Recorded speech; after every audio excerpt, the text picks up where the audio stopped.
రాష్ట్ర స్థాయి ఎడ్ల పరుగు పోటీలకు భారీ ఏర్పాట్లు. రాష్ట్ర నలుమూలల నుండి తరలి వస్తున్న ఎడ్ల జతలు.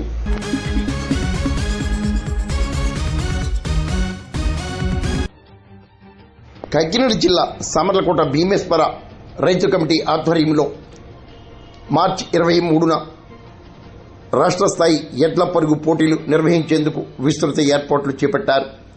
ఉండూరు సెంటర్ రైల్వే గేట్ సమీపంలో ఎన్ఎఫ్సిఎల్ రహదారిలో రాష్ట్ర స్థాయి ఎడ్ల పరుగు పోటీలు 23వ తేదీ ఆదివారం నిర్వహించనున్నారు. ఆ ప్రాంతంలో ఇప్పటికే విస్తృత ఏర్పాట్లు చేపట్టగా వివిధ ప్రాంతాల నుండి ఎడ్ల జతలు తరలి వచ్చాయి. రేపు ఆదివారం పోటీ కూర్చోనమాట.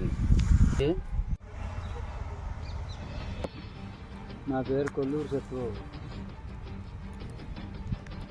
అమ్మవారి దగ్గర కొత్తపల్లి సేవోల్లో పెట్టాను. ఏమైనా విజయం సాధించడం